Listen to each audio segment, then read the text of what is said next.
هنعمل النهارده كيكه الذره، هنعملها بالحليب المغلي وهنعملها بفانيليا وشوكولاته كمان. هنحتاج لها كوبايتين دقيق ابيض، كوبايه دقيق ذره، 5 بيضات، كوبايه لبن بس طبعا يكون مغلي، كوبايه سمنه او زيت او سمنه على زيت. انا طبعا زي ما انتم عارفين بحب اعمل اي حاجه لازم يكون فيها زيت على سمنه.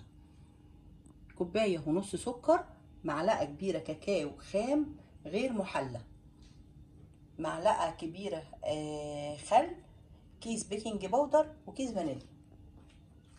في الخلاط هنعمل ايه؟ هنحط البيض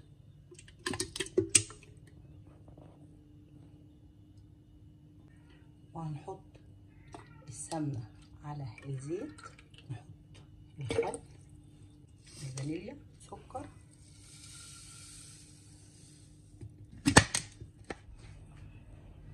هنعمل ايه؟ هنضربه كويس جدا في الخلاط لحد لونه ما يفتح والسكر يدوب والمكونات دي كلها تتجانس مع بعض. طبعا بصوا خلطناه كويس جدا لحد بصوا ما كله تجانس، وبصوا فتح ازاي، والخليط معانا بصوا بقى هايش ازاي. هنعمل ايه؟ هنجيب بوله وهنحط فيها المكونات بتاعتنا كلها. هنجيب الدقيق هننخله كده،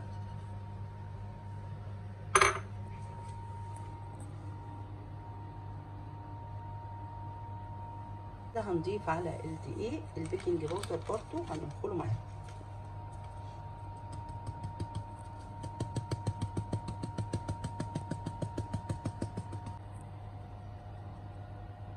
احنا كده كل ما هننخل حبه دقيق هنقلبهم كده في الخليط بتاعنا كويس جدا. بص طبعا الخليط فاتح وجميل جدا ازاي.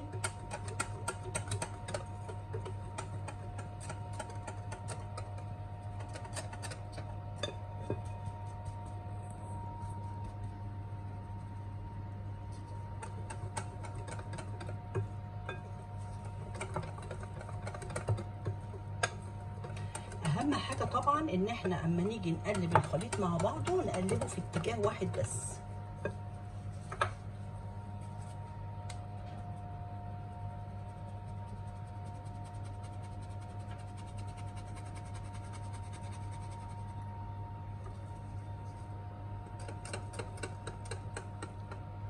طبعا في الوقت ده العجينه بتتقل معانا، بس احنا طبعا عايزين نقلبها كلها كويس جدا مع بعض. طبعا بنقلبها كويس جدا مع بعض ليه؟ عشان المكونات كلها تتجانس، وعشان اما نحط اللبن المغلي يبقى احنا كده ضيعنا البيض والبيكنج باودر في المكونات كلها. ما نخليش البيض يستوي معانا ولا البيكنج باودر مفعوله يروح. هنبدا طبعا نضيف اللبن اللي احنا خلينه بصوا حبه حبه كده.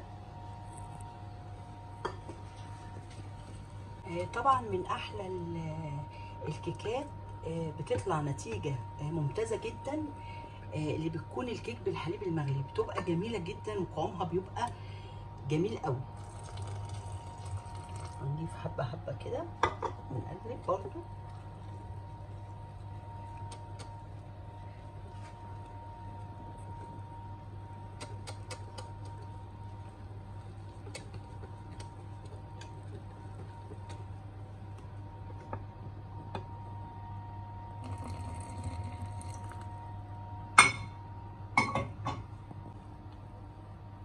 بصوا القوام عامل ازاي.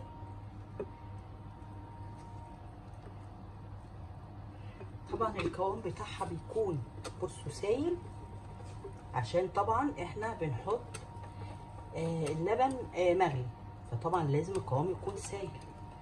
نقلبها كده شويه. طبعا ده قالب دهنينه سمنه.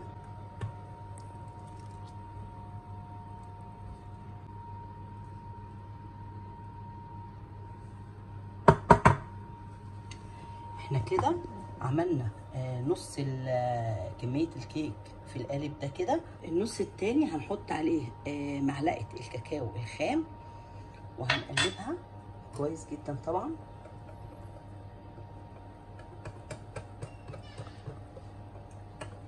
هنجيب قالب تاني دهنينه برضو سمنه وهنفضي كل الخليط ده فيه. هنجيب بصوا دي خلة الاسنان او ستيكس شيش طاووق، اي حاجه متاحه عندكم. بصوا طبعا الفقاقيع دي هنطلع الهواء ازاي. هنبدا نعمل حركات دائريه كده عشان نطلع اي هواء ممكن يبقى في الكيك، وبيخلي القوام بتاعها ناعم وما فيهاش فراغات كتير. نيجي عند دي برضو كده